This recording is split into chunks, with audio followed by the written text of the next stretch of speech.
Hello everybody, it's Fat Cow. Another day, another tragic wig.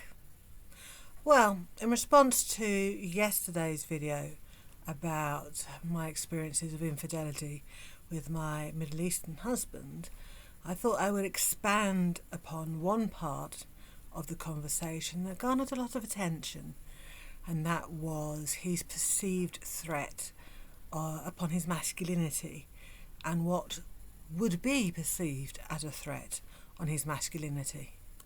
So my ex, who was a rager narcissist, had an extremely large ego, and simply because I can and because it amuses me, he also had a very average, or possibly below average, something else that was ironically also extremely fragile at the same time. His masculinity was one of the most important defining characteristics about him, and any threat on this masculinity, any challenge, anything that would put his masculinity in question was an instant catalyst for a very large and angry reaction. This was equally, if not more, true for any perception of being homosexual, which apparently, if you read between the lines, was a fate worse than death. So as I said yesterday, I wasn't allowed to touch his bottom, ever, not just in public, but ever, affectionately, in case it indicated anything. And I'm kind of waving a spoon about because I'm eating a yoghurt. Also, I would suspect that if there was ever a man who didn't wash his own bottom, it was probably him, because he was so homophobic. He probably thought that that was an indication of, and yes, to be absolutely crude, we never did it doggy style because obviously it suggested something. I just thought of another thing that threatened his masculinity. His premature ejaculation issue was my fault. I'm not going to go into details about how it was my fault, but it was my fault it happened. Nothing to do with him or his ability to perform. Entirely my fault. He finished so incredibly quickly.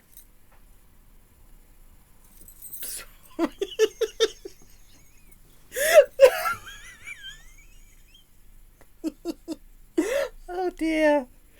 I'll just put that on the internet. I love that for me. Okay, great.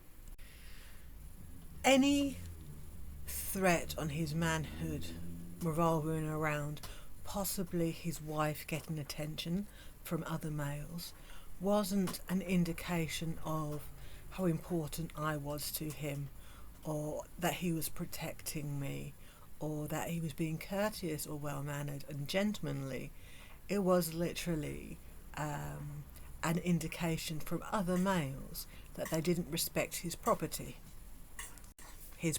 being me. Now, it wasn't a case of somebody else opening a door for me, or just somebody helping me out of a situation where he should have come to the rescue.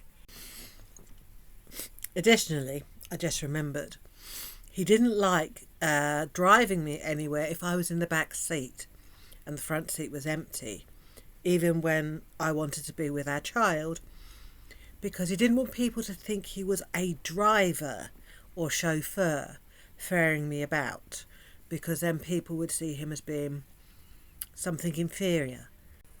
And this is as good a point as any to point out, yes, my hair has gone.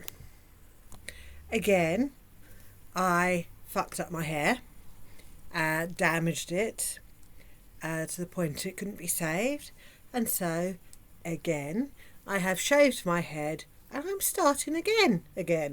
This is probably the 10th time I've done this. So I'm quite used to having a bald head, and it doesn't bother me in the slightest.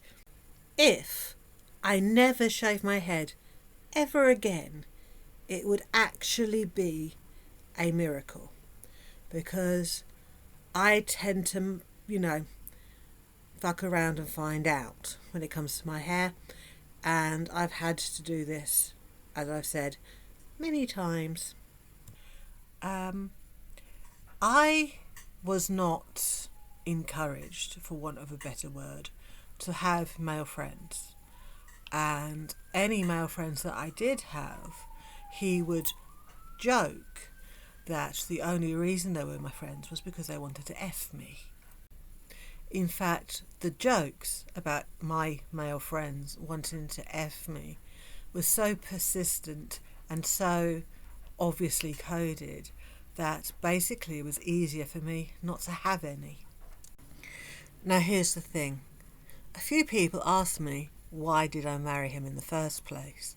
Well, the thing was, we dated for 6 years before getting married, and he wasn't like this then. Everything changed, and I mean everything changed the minute I became his wife.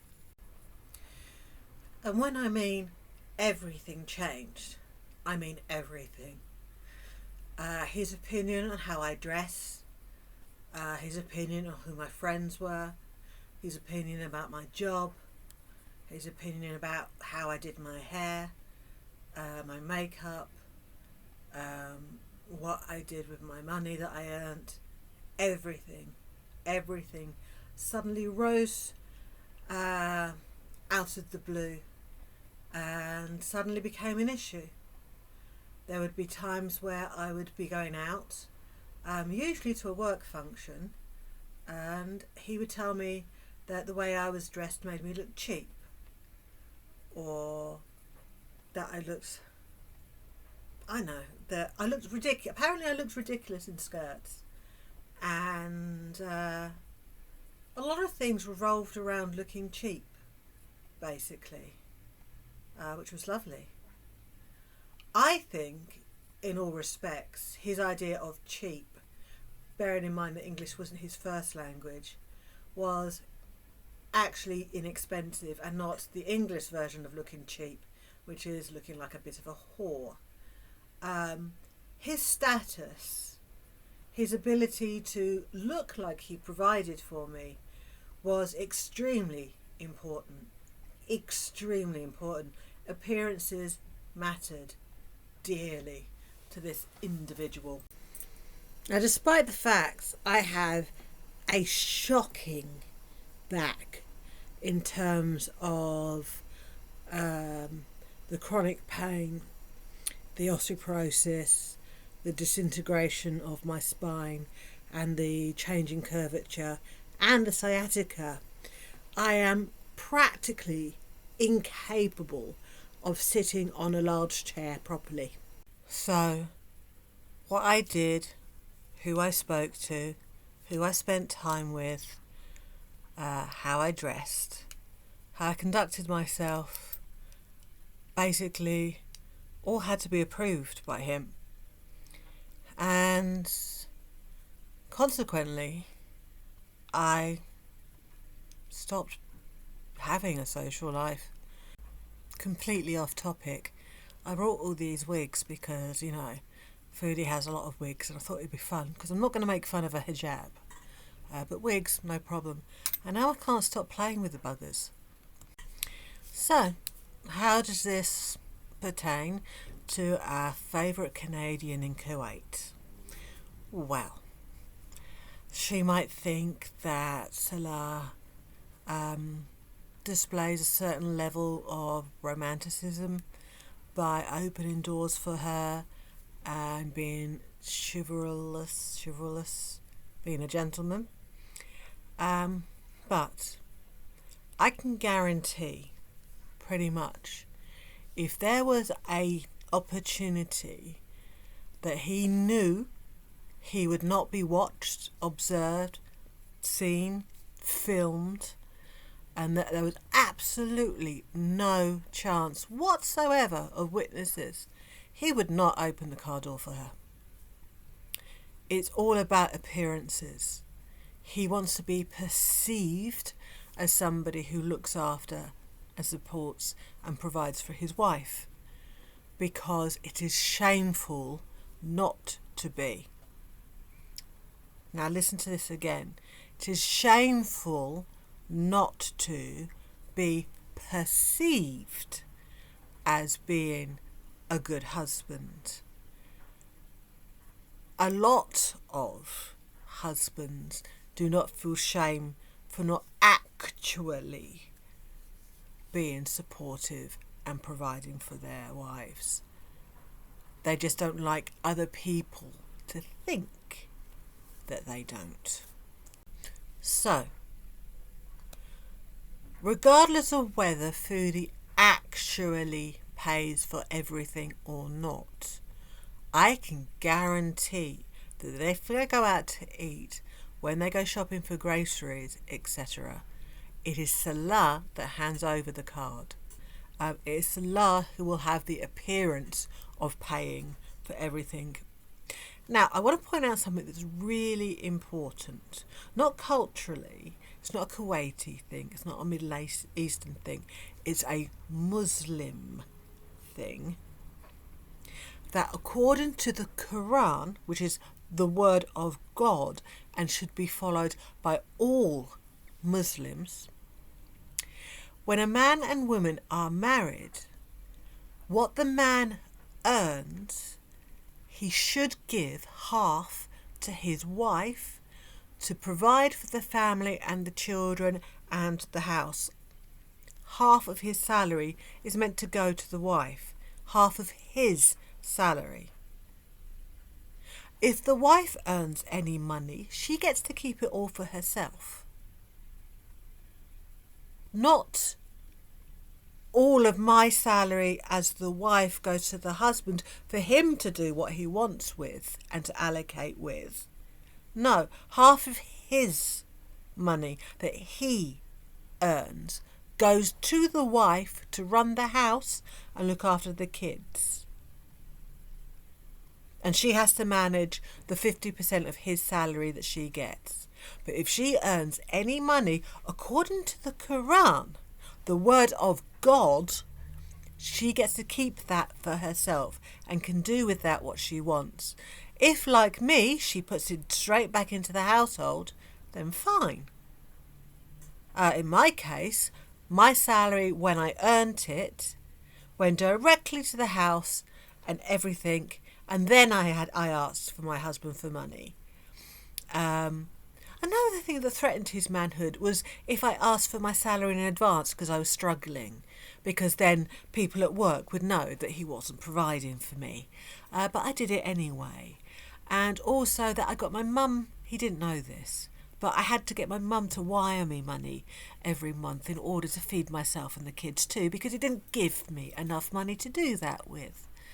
And when I did ask him for money, you would have thought I asked him to chop off his own dick, and I would have to explain and justify everything, and it inevitably ended up with me being shouted at and then me crying. I got a bit cold.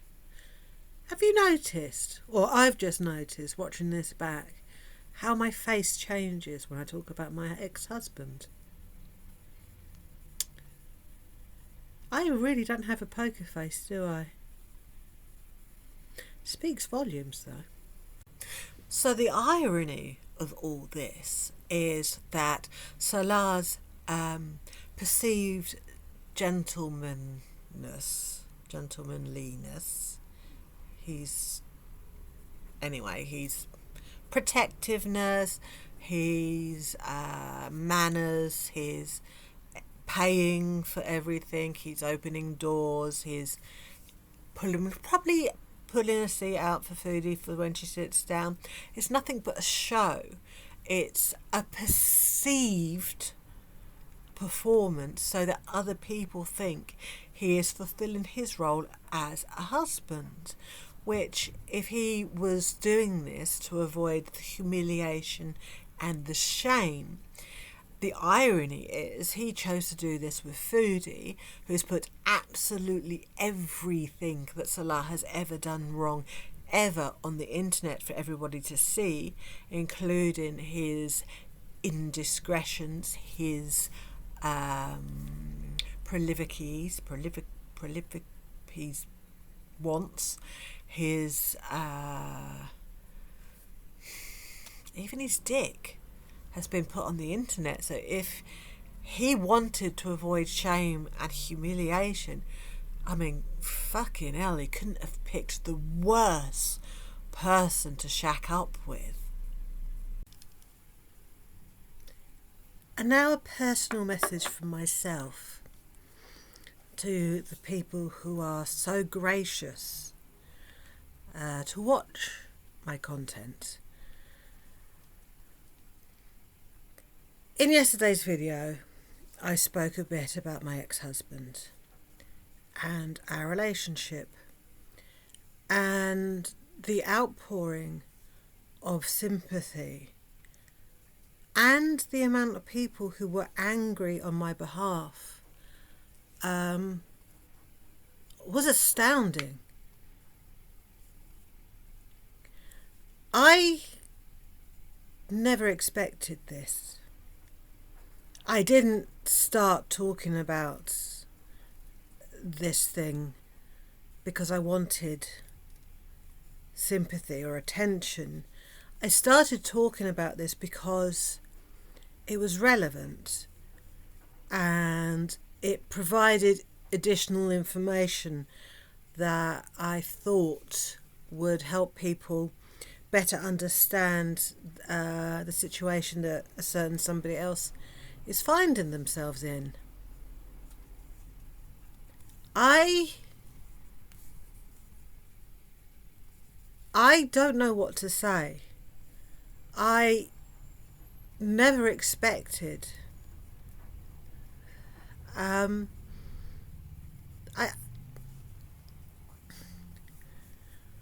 I don't know if it's because I've never really shared it before. So I've always processed it alone and dealt with it alone. That because I've done it so long without support, that maybe that's why it surprises me. I am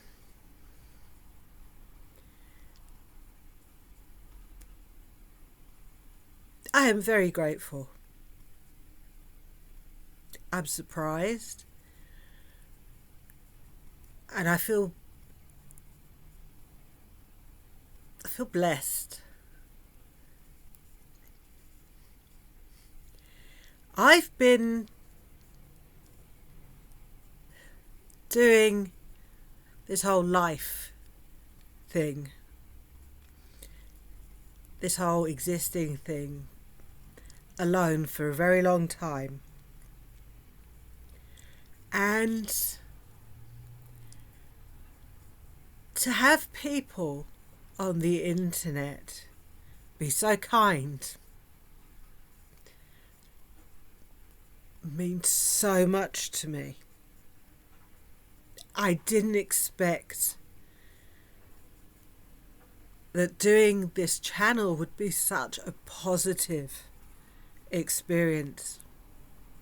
So thank you all from the bottom of my heart for showing a middle-aged weirdo that she has value and that she's worthy.